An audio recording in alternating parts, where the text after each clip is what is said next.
Assalamualaikum warahmatullahi wabarakatuh. Halo, perkenalkan nama saya Ahab Apriliani dengan NIM 220237, Prodi Manajemen kelas RA8. Tujuan dari pembuatan video ini yaitu untuk memenuhi tugas ujian akhir semester mata kuliah pengantar aplikasi komputer dengan dosen pengampu Bapak Muhammad Teguh Septiadi, SEMM, CTMP, CMC, CPGAM, CPLM. Di sini saya akan memaparkan materi dari mata kuliah pengantar aplikasi komputer. Selamat menyaksikan. Materi pertama adalah pengertian atau definisi komputer. Komputer adalah sekelompok alat elektronik yang terdiri atas perintah input, alat pengolah input, dan peralatan output yang memberikan informasi serta bekerja secara otomatis. Pemberian nama komputer berasal dari bahasa Latin yaitu computer, yang artinya adalah alat hitung. Kenapa bisa demikian? Karena pada mulanya komputer ini diciptakan sebagai perangkat yang mengolah serta menghitung angka-angka. Adapun penemu komputer pertama yaitu Charles Babbage, seorang ilmuwan matematika yang berasal dari Inggris. Ada 5 generasi komputer. Generasi pertama tahun 1941 sampai 1959. Pada Perang Dunia II, komputer mulai dikembangkan oleh negara-negara yang terkait untuk kebutuhan perang. Generasi kedua pada tahun 1959 sampai 1965 dikembangkan dengan transistor yang memiliki daya listrik dan ukuran lebih kecil. Selanjutnya generasi ketiga pada tahun 1965 sampai 1972. Kelebihan dari komputer ini adalah sudah dipakainya sistem operasi yang dapat menjalankan banyak program yang berbeda secara bersamaan. Selanjutnya generasi keempat pada tahun 1971 sampai 1980, komputer ini memakai chip yang berisi 230 transistor yang menjalankan 60.000 operasi dalam hitungan detik. Dan yang terakhir yaitu generasi kelima sampai sekarang dan masa yang akan datang. Komputer generasi kelima ini sudah menggunakan standar PC. Materi kedua, manfaat komputer. Manfaat komputer dalam kehidupan sehari-hari sangat banyak dan sangat membantu, mempermudah, mempercepat pekerjaan manusia. Di antaranya, yang pertama dalam bidang pendidikan. Dengan adanya komputer, mempermudah bagi pegawai administrasi sekolah. Yang kedua, dalam bidang kesehatan, mempermudah dokter dan pegawai dalam memonitor kesehatan pasien.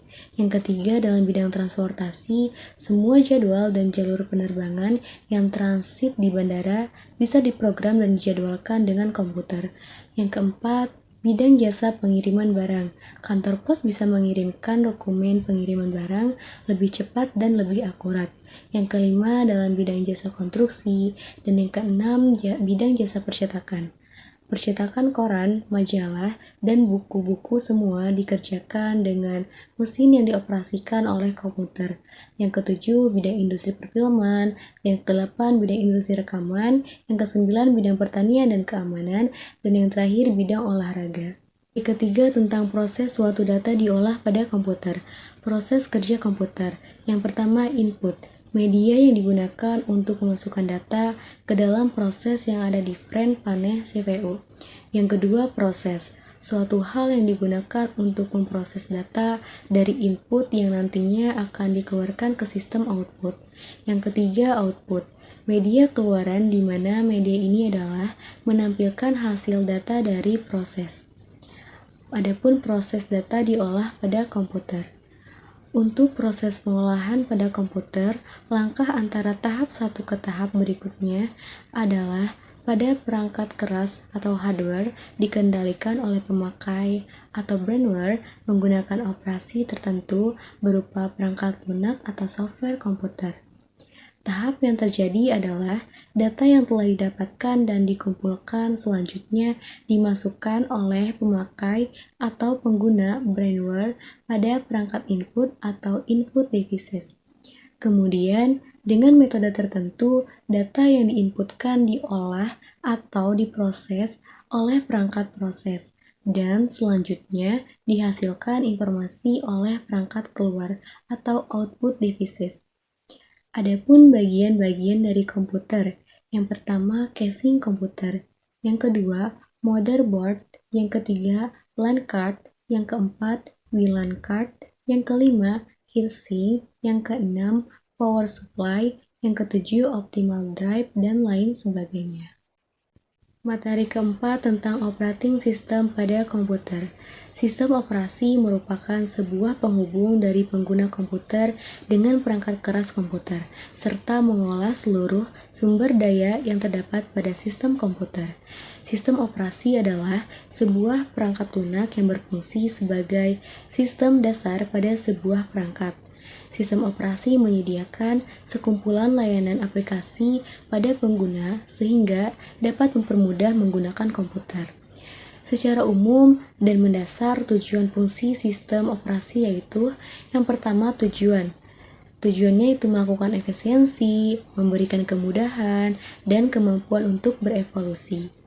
Adapun fungsi dari sistem operasi yaitu yang pertama melakukan booting, mengolah sistem operasi perangkat. Yang kedua, manajemen proses. Yang ketiga, loading and execution. Yang keempat, manajemen memori. Yang kelima, keamanan data. Dan keenam, manajemen drive atau disk. Yang ketujuh, kontrol perangkat. Yang kedelapan, desain user interface. Nah, adapun jenis-jenis sistem komputer. Yang pertama, sistem operasi standalone. Yang kedua, sistem operasi jaringan. Yang ketiga, sistem operasi waktu nyata.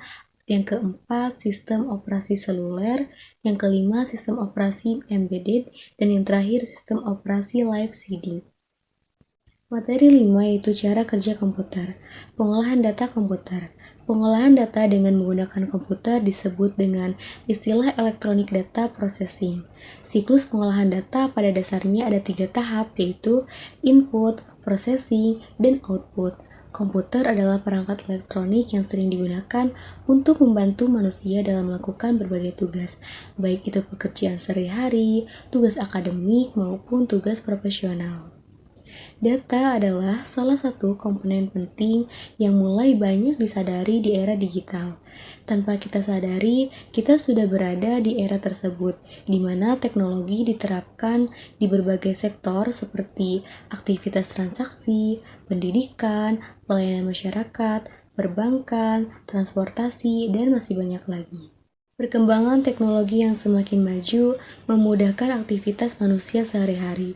Di balik penggunaan teknologi tersebut, terjadi pertukaran data yang sangat cepat.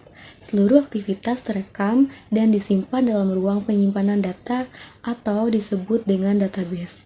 Data ini dapat diproses untuk mendapatkan informasi yang berguna. Yang pertama, pengertian siklus pengolahan data. Pengolahan data adalah proses mengubah informasi yang ada menjadi bentuk yang lebih mudah dipahami dan diinterpretasikan. Yang kedua, organization dan input. Organization adalah tahap pertama yang dalam siklus pengolahan data yang mana merupakan aktivitas mengumpulkan, mencari, dan mencatat data yang diperoleh atau diolah. Yang ketiga, processing dan output. Tahap selanjutnya setelah menginput data yaitu memproses data atau processing. Yang keempat, distribution dan storing. Hasil output dari data yang telah diproses sebelumnya kemudian dilakukan distribution. Materi 6 Microsoft Office Word. Pengertian Microsoft Office Word. Microsoft Office adalah sebuah paket perangkat lunak serta server yang dikembangkan oleh Microsoft. Umumnya digunakan sebagai tool untuk mempermudah aktivitas dalam perkantoran. Di sisi lain, banyak masyarakat yang menggunakan Microsoft Office untuk keperluan lain. Adapun jenis-jenis layanan Microsoft Office dan fungsinya.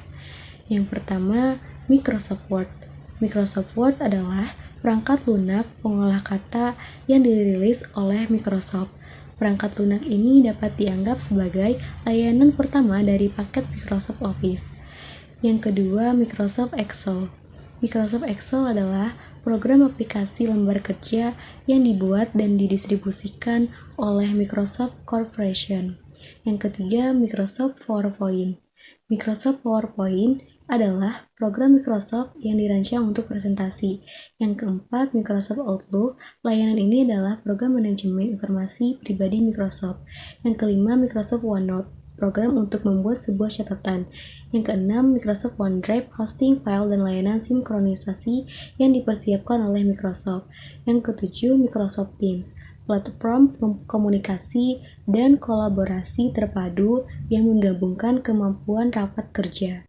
Materi PowerPoint. Program PowerPoint merupakan program yang digunakan untuk membuat slide atau presentasi yang dikeluarkan oleh Microsoft sebagai produsennya. Saat ini, versi PowerPoint telah mencapai pada versi PowerPoint 2003, di mana pada versi yang terbaru memiliki berbagai perubahan dibanding dengan versi sebelumnya. Perintah-perintah baru telah digunakan dalam versi terbaru ini, sehingga tampilan akan lebih menarik dan lebih interaktif. Cara memulai program PowerPoint dengan mengklik menu Start pada jendela Windows, kemudian ALL Program dan Microsoft Office, kemudian klik pada ikon PowerPoint 2003. Yang pertama, membuka dokumen baru. Klik menu File, kemudian klik submenu New, maka tampilan akan berubah menjadi tampilan dokumen baru yang masih kosong. Yang kedua, memulai pembuatan presentasi. Yang pertama, memulai new dokumen. Yang kedua, melalui desain template. Yang ketiga, melalui auto context widgets. Yang ketiga, menyimpan dokumen. Klik menu File, klik submenu, Save, maka akan tampil kontak dialog sebagai berikut. Isikan nama file yang akan di-save, kemudian klik Save. Yang keempat, menutup jendela presentasi. Untuk menutup jendela presentasi, klik menu File, kemudian klik submenu Exit, atau dengan mengklik tombol Close yang ada pada title bar. Materi pengenalan Microsoft Office Word 2007. Microsoft Office Word 2007 merupakan program aplikasi pengolah kata yang biasa digunakan untuk membuat laporan, dokumen berbentuk surat, brosur, tabel, dan masih banyak lagi dokumen-dokumen lain yang biasa dibuat dengan menggunakan Microsoft Office Word. Microsoft Office Word 2007 merupakan pengembangan dari versi sebelumnya yang mengalami banyak perubahan dan perbaikan, sehingga lebih fleksibel digunakan di masa kini. Mengenal Microsoft Office Word 2007. Pada bab ini akan diuraikan tentang perkenalan terhadap Microsoft Office Word 2007, seperti membuka dan menutup jendela Word 2007, menyimpan dan membuka file, membuat dokumen baru, mengenal jendela Word 2007, dan mengenal dasar pengetikan yang merupakan langkah awal yang benar-benar harus dikuasai dalam mempelajari Microsoft Office Word 2007. Memulai aplikasi Microsoft Office Word 2007. Untuk membuka Microsoft Word, caranya adalah klik tombol Start yang ada di text bar, pilih menu ALL Program, dan muncul sejumlah menu, kemudian arahkan pointer ke Microsoft Office dan klik program aplikasi Microsoft Office Word 2007. Tunggu sampai jendela Microsoft Office Word 2007 itu ditampilkan. Tampilan jendela Microsoft Office Word 2007.